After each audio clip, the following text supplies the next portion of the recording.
Are you that the on issue? a putting green? Oh, Tom's got a putting green in his backyard. Yeah. They do recommend putting greens for Wi-Fi signals.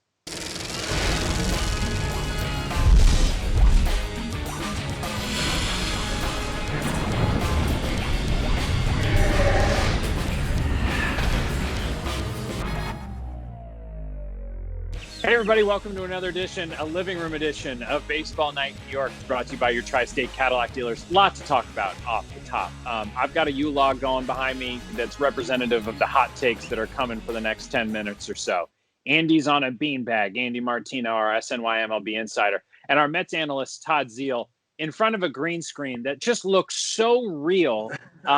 There's birds chirping. It's really incredible. There's a putting green behind him. I'm just kidding. He is actually sunbathing and just taking a couple minutes out of his busy day to Skype into Baseball Night New York. Todd, you doing okay? I'm checking in on you over there. Doug, I just wanted to present the best image to the audience at home because, we had to come back to California, sequester ourselves a little bit. So I figured I'd give you a little taste of the sunshine while you guys are back east. It's necessary. And Andy, how's your beanbag situation going for you? The beanbag's very comfortable. Out the window over there is some wintry mix, so we're all feeling very jealous of Todd's. It basically looks like the coolest quarantine in the history of mankind, and we salute you for finding it. The birds chirping is just really unnecessary. All right, I thought that was a good touch. Let's take the lead. Matt Harvey went semi-viral on Instagram yesterday with a video of him throwing off a mound. I think a lot of people would be clamoring for any pitcher to show us video of them throwing off a mound. But Matt Harvey, obviously being a free agent, it's a glimpse at somebody who we just really haven't thought about in a while and hadn't thought about even when we thought the season was going to start on time. This is always a fascinating conversation because we were all talking about Matt Harvey when he was a Met, and we were all part of this town when he was a Met and doing the things that he did. So, Todd, from the player perspective with Matt Harvey, is this a simple case? Is this a guy who thoracic outlet and Tommy John were just too much to overcome? Or is there more complexity to this story, in your opinion? To me, there's more complexity than that. I think those are the things that sort of derailed his elite pitching status on the mound. But I think the attitude that came along with it, I don't think he made a lot of friends here in New York after he really came on the scene in a dynamic way, was the Dark Knight, and then sort of lived every moment of that off the field. That was pretty well documented. And I think that level of confidence, cockiness, whatever you want to call it, I think then ended up, hurting him at a later time when he was actually having some physical problems to go along with some of the attitude issues. And certainly by leaving the stadium and having things that followed him after such a dynamic start to his career here in New York, I think the New York fans and the New York Mets gave him a lot of chances to kind of redeem himself. And then he just, I think he needed a new scenery, new set of circumstances to try to get things going again. And then now I think the physical ailments are going to keep him off the mound for those reasons. Andy, you ever covered a story like this?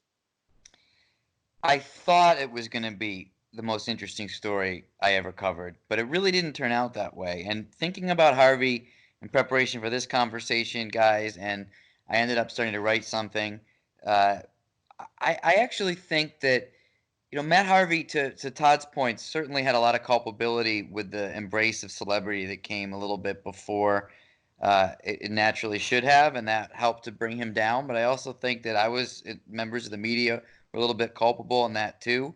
And what I mean by that is I looked it up today. I wrote a column on August 1st, 2014, comparing Harvey to Joe Namath, saying he's the next Broadway Joe for New York, and he's the baseball version of this for the 21st century.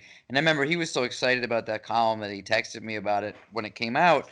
And looking back on that, I was thinking, that's a little dehumanizing unintentionally on my part by trying to project onto him, a young man who turned out to be darker and more complex than we realized at the time, to say, like, you're going to be this guy. Well, why would a sports writer want him to be Broadway Joe? Because what sports writer wouldn't want to cover Broadway Joe? So I think we all put the cart before the horse in front of it a little bit. And he of course, leaned into that. He's on Jimmy Fallon. He was funny. He was good. He was a celebrity, and he seemed like he was really going to be that guy. But I think we all got there a little bit too quickly. And by just, I know for myself, by calling him the next Broadway Joe, I probably wasn't seeing what was right in front of me. Like, there was a time in 2013, I believe, which we all remember, when he did this Call the Dan Patrick Show that was set up by the company Qualcomm, and he kept repeating Qualcomm, and it was kind of funny, but it wasn't funny to him. He was in tears in the back of the clubhouse that day because he thought he made an idiot out of himself.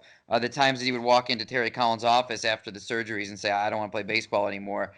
So we built him up, and I built him up in a way that probably didn't see him for what he truly was, and I think that's part of the problem.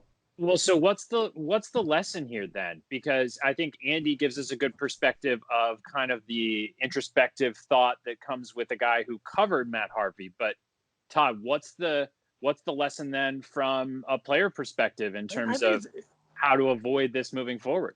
Yeah, it's a tough lesson to learn because when you're a guy that's a young guy coming into a situation like that, playing in New York City, there's a lot of things when you have success early on in your career. Everybody wants to put you in the Hall of Fame before you've really earned that right. And it's heady for a young player, especially at the top of the game, at the top of the stage as well. And I think the lesson is going to be played out a little bit with guys like Noah Syndergaard and Pete Alonso. And I say that because Noah came in with that same sort of, here's the next Dark Knight with the Thor, and with doing something on Game of Thrones, and with being very sort of image driven. And he's had to realize that he's got to pitch to match the hype on the mound. And I think he's been harder on himself and taken himself a little bit more introspectively over the last couple of years when he hasn't had as much success. And I think you're going to see a guy like Alonso, who is on top of the mountain. He is as high as any New York athlete has been in a number of years, but he's only, coming off his freshman year for all intents and purposes. He's got a sophomore proving to do, and he's a guy that has a lot of humility. That is, if he has to struggle, if there are those adverse times, it's going to be interesting to see how he handles it. I think he's got the kind of makeup that he doesn't believe everything that's written about him necessarily. He's still himself, no matter what he's doing. And I think he could have a way to navigate it more clearly, but it's a tough problem for a lot of guys that are young getting such acclaim, especially on a stage like New York City. Yeah, it's a fascinating story, and one that we're going to keep watching. We'll see if whatever happens to this season, if he ends up getting a job somewhere and pitching in the big leagues again. But as you guys have both said, it's a lesson for all of us to think about a star today might not be a star tomorrow. And to always treat the situation like that. All right, guys. Andy from the Beanbag, Todd from the Putting Green. We appreciate you both joining us, bringing a little sanity to everybody out there who just wants to talk baseball, even though there's no baseball being played. This has been another living room edition of Baseball Night in New York, brought to you by your Tri-State Cadillac dealers. Thanks for watching, everybody.